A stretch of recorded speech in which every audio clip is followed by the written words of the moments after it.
tao bong này lịch nhà tận trắng mà thọt làm chun bong ở kia đấy bạn chắc bong nơi trong một trong đấy chẳng to đi rồi đấy tại giờ tôi nơi hàng dớn ở một phiến như hai thao một phép làm tàu muốn bạn chân dương mà mới tha tàu một phép làm tàu thì giờ tối mình ấy phải là lấy ở trong đình vì cào thì chắc bạn chân số nạp lan một phép làm tàu đi xuống nó sẽ bỏ những bà lấy còn bờ rồi ha một đập một mối tại cây một mùi trắng và sân cái bong là con ấy bong anh lại sẽ bỏ từ còn bảy mà phải làm bàn một món này đi hay sẽ bỏ bộ viên ấy khi chúng ta một phép mà vớiคือ Brixton มา món này này bạnហើយតើmột phép làm tàuនេះស្មាំងវា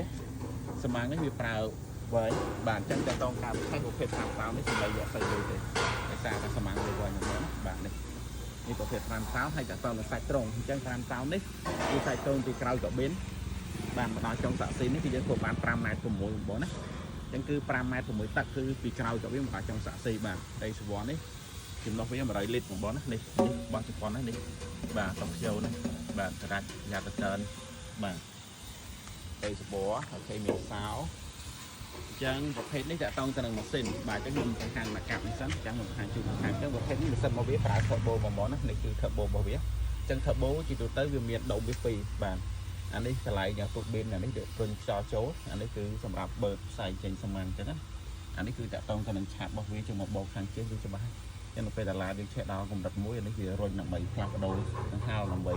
ជំរុញមិនឲ្យផ្សាយវាចេញក្រៅពីបងណាបាទហើយតើតង់ជាស៊ូនេះវាតើតង់អែនេះមកសេរីក្រោយនេះគឺវានឹងតូចហើយនឹងពុះពីដីជាមុនបងណាហើយជាពិសេសបំពង់អែរបស់វាវិញនៅលើដូច្នេះនៅពេលដែលយើងបើកកាត់ភ្លៀងខាងដីនេះគឺដីនេះគឺឲ្យងាយចូលទៅបុកអែទៅបងណាដោយសារវាហើតនៅលើបំពង់វានៅបាទហើយកាប៊ីនវាអានេះអត់មែនមកបាំងកន្លះទេតែវាលយមកក្រោយបងវានឹងកលាយបាទអញ្ចឹងតទៅនឹងផ្នែកខាងក្នុងរបស់វាប្រភេទនេះគឺប្រភេទពណ៌រឿងបាទប្រភេទបាទហៅឆាខលក្រេពណ៌របស់វាហើយកៅអីរបស់វាគឺប្រភេទ3កៅអីហើយកៅអីកដាលយើងអាចបោះបានបងណានឹងហើយខាងក្រៅនេះសល់រឿងកលាយយើងដាក់វ៉ាន់បានហើយនៅខាងលើនោះគឺយើងមានធ្នើបាទមាន sun visor មាន header tray យើងអាចដាក់វ៉ាន់នេះបានបងណាហើយយើងអាចដាក់ទឹកនេះបានហើយនោះមាន USB charger ឡើងនេះបងណាបាទនេះបងយកទៅចាំដាក់ញ៉ៃ touch screen ចង់ដាក់កាមេរ៉ាអីយើងអាចដូរឌីនវាដាក់បានបងបាទហ្នឹងហើយអូខេនេះដាក់តងទៅនឹងកម្រិតទឹកបាទចាក់វាចាច់5តោនបងហ្នឹងហើយបាទទឹកអានេះថ្មីខ្លាំងពោបងណាបាទអញ្ចឹងសម្រាប់ឡាននេះដែរគឺផលិតនៅក្នុងប្រទេសជប៉ុនផ្ទាល់មកបងណាបាទកាប៊ីនវាទៅអ៊ីស៊ុយនេះគឺកាប៊ីនវាទៅឆោហើយប្រភេទ5តោនមកចំណាំទៅលើនេះអសកាត់វាហៅថាអិនជូបងណាហ្នឹងហើយបាទអញ្ចឹងមានភ្លើងជគិងបឆោមានភ្លើង7កាងបាទអេមហើយបងឃើញឡានមកលើក្រុមហ៊ុនមួយចំនួនគឺកូពីស្តៀងអីយល់ទៅបងណាហើយចង់ដឹងថាឆ្នាំនឹងឆ្នាំណាមកបងមើលលេខតួអញ្ចឹងឡាននេះគឺអសអេសយកបងឈប់ថយទៅបាទអសអេសនោះបាទនោះអសអេសបាទអសអេសនេះគឺបញ្ជាក់ថាឆ្នាំមកបងណាគឺអសអេសគឺបញ្ជាក់ថាឡាននេះឆ្នាំនេះគឺ2015មកបងណាអសអេសបាទអញ្ចឹងយើងរាប់ពីក្រោយមក1 2 3 4 5 6 7 8បាទអសទី8បាទហើយដល់ផ្នែកចំហេងនេះមានភ្លើងសញ្ញោហើយមានភ្លើងជំនួយពេលដែលយើងមកពេលយប់ហ្នឹងបងបាទអូខេនេះយើងមើលឡើងនេះក៏បានទាំងឡាននេះគឺបញ្ជាក់ច្បាស់ហ្មងគឺផលិតនៅក្នុងប្រទេសជប៉ុនហ្មងណាបាទហើយនេះអក្សរវាអក្សរជេលេខតួដូច្នេះបើសិនជាឡាននឹងផលិតនៅក្នុងប្រទេសជប៉ុនអក្សរវាផ្ដោតនៅអក្សរជេហើយឆ្នាំវាបងមើលលេខតួនេះអក្សរ S គឺ025ហ្មងណាបាទហើយแล้วនេះគឺតទៅទៅនឹងហ្វ្រាំងបាទប្រេងប្រាំងបងមើលឡើងនេះបាទប្រេងប្រាំង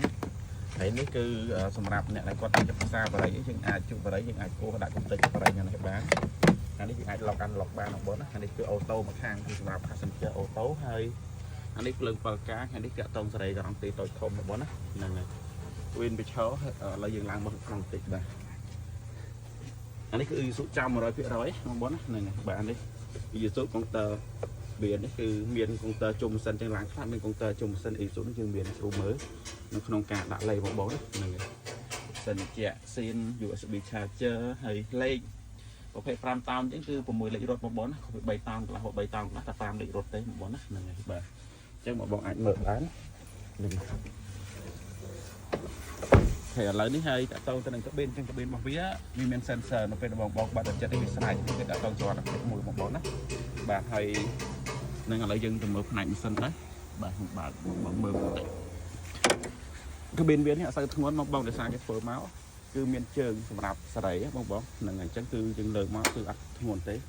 អញ្ចឹងជំរុញឬក៏ជួយធ្វើឲ្យការលើកកាប៊ីនរបស់យើងគឺបានលើនោះវាមានជើងមួយសេរីធាក់នៅនោះមកណាបាទយើងហៅនោះបាទជើងកាប៊ីនអូខេអញ្ចឹង5តោននេះវាប្រើប្រភេទ Common Rail មិនសិនរបស់វានេះ Common Rail វាគឺម៉ាវាគឺ Denso បងណាបងស្គាល់ទេតោង Denso អញ្ចឹងគឺថាម៉ាស៊ីន Isuzu មួយគឺរត់ទៅគឺស្ងាត់ពេលនេះគឺស្ងាត់ល្អស្ងាត់ស៊ីប្រេងតិចមកបងណាហ្នឹងហើយហើយវាមាននេះគឺដល់ទៅបតជារបស់វាហើយបតនេះគឺផលិតក្នុងប្រទេសជប៉ុនមកបងមើលឃើញនេះមើលឃើញអត់បានមើលនេះនេះបងផលិតក្នុងប្រទេសជប៉ុនណានេះមុខរបស់បងបាទអញ្ចឹងគឺតាក់ទងទៅនឹងការស៊ីប្រេង100គីឡូស៊ីម៉ាននេះបងធ្វើការការ៉ង់ទីចោលប្រហែលនាទីជាន់ប្រាំងបខំមួយដងនិយាយទៅគឺយើងអាចដោនឡូតតំណែងបានតែមិនតែដូច្នេះយើងអាចដឹងពីអេយ៉ាប័តរបស់អ្នកប្រើប្រាស់មកបងណាហ្នឹងហើយអូខេអញ្ចឹង4ម៉ាស៊ីនហើយប្រើប្រភេទ Common Rail ស៊ីប្រេងតិចបាទ100គីឡូតែ10លីត្រអីជាងទេបាទអត់10លីត្រក្រាស់ទេ10លីត្រស្ដាងហ្នឹងបងណាហើយ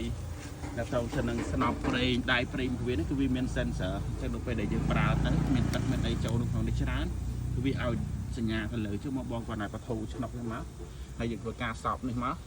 អញ្ចឹងយើងច្រាលទឹកចេញអស់មកបងណាបាទគឺងាយស្រួលហើយនេះកម្រងប្រេងមួយជាន់ទៀតនេះអញ្ចឹងមុនចូលដល់ម៉ាស៊ីនឆ្លងកាត់2តង់នេះមួយតង់នេះមួយតង់ទៀតមាន sensor ដូចគ្នាមកបងណា